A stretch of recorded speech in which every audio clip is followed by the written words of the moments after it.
বাংলাদেশ বিনিয়োগ উন্নয়ন কর্তৃপক্ষ আগামী মাসে ঢাকায় 4 দিনব্যাপী আন্তর্জাতিক বিনিয়োগ সম্মেলন করছে। বিশ্ববিখ্যাত অনেক বিনিয়োগকারী এতে অংশ নেবেন। ইতিমধ্যে DP World, Singapore PSA, AP Moller Maersk কয়েক বিলিয়ন ডলারের বিনিয়োগের প্রস্তাব করেছে।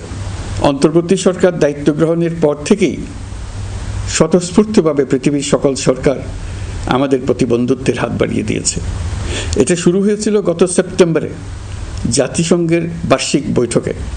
আপনাদের মনে আছে বিশ্বের সরকার প্রধানরা কীভাবে আমাদের সঙ্গে আগ্রহ নিয়ে দেখা করতে এগিয়ে এসছে।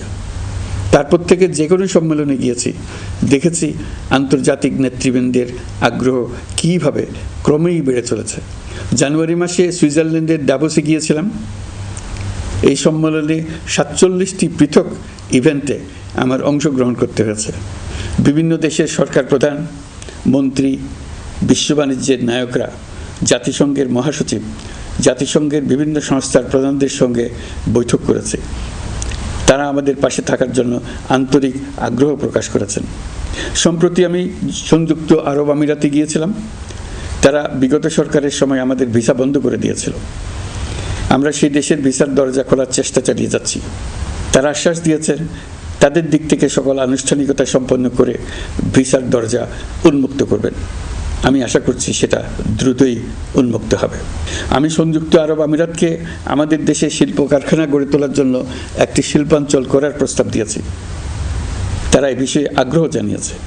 শিল্পাঞ্চলে 2টি কাজ দিয়ে তারা শুরু করবে, এই জন্য কথাবার্তা শুরু হয়েছে। প্রথমে মুসলিম বিশ্বে সরবরাহের জন্য একটি হালাল গোশত প্রক্রিয়াজাত করার কারখানা করবে। এরপর মৎস্য প্রক্রিয়াজাতকরণের জন্য কারখানা স্থাপন করবে। তারা আমাদের নতুন সামুদ্রিক বন্দর পরিচালনা করার জন্যও আগ্রহ জানিয়েছে। প্রিয় দেশবাসী, বিশ্ব মানচিত্রে বাংলাদেশকে অনন্য উচ্চতায় নিয়ে যাওয়া আমাদের অন্যতম লক্ষ্য। এই লক্ষ্যে আমরা আসিয়ানের সদস্য হিসেবে যোগদান করার বিষয়ে আগ্রহের কথা জানিয়েছি। এই বছরের শুরু থেকেই মালয়েশিয়া আসিয়ানের চেয়ারম্যানের দায়িত্ব গ্রহণ করেছে। মালয়েশিয়ার মাননীয় প্রধানমন্ত্রী আনোয়ার ইব্রাহিমের সঙ্গে এই বিষয়ে কথা হয়েছে। তিনি আমাদের আবেদনের প্রতি সমর্থন জানিয়েছেন, আমাকে মালয়েশিয়া সফরের আমন্ত্রণ জানিয়েছেন। আমি এই আমন্ত্রণ গ্রহণ করেছি। মালয়েশিয়া রোহিঙ্গা সমস্যা সমাধানের জন্য জাতিসংঘের সম্মেলন আয়োজনের দায়িত্ব নিয়েছে। আমাদের দেশ থেকে শ্রমিক নিয়ে যাবার ব্যাপারে যে সমস্ত সমস্যার সৃষ্টি হয়েছিল সবগুলো সমাধানের জন্য আন্তরিকভাবে তারা কাজ করছে। আগামীকাল 4 দিনের সফরে আমি চীন যাচ্ছি। প্রেসিডেন্ট শি জিনপিংয়ের সঙ্গে আমার বৈঠক হবে। চীনের বড় বড় ব্যবসায়িক প্রতিষ্ঠানের সিইওদের সঙ্গেও বৈঠক করব। পৃথিবীর সর্ববৃহৎ চাইনিজ সোলার প্যানেল নির্মাতা প্রতিষ্ঠান লংজি বাংলাদেশে কারখানা স্থাপনের আগ্রহ জানিয়েছে। আমরা তাদের সঙ্গে কাজ করছি।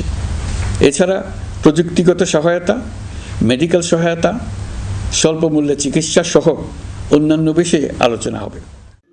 দয়া করে আমার ভিডিওটি লাইক ও শেয়ার করুন এবং চ্যানেলটি সাবস্ক্রাইব করে আমার সঙ্গেই থাকুন। ধন্যবাদ।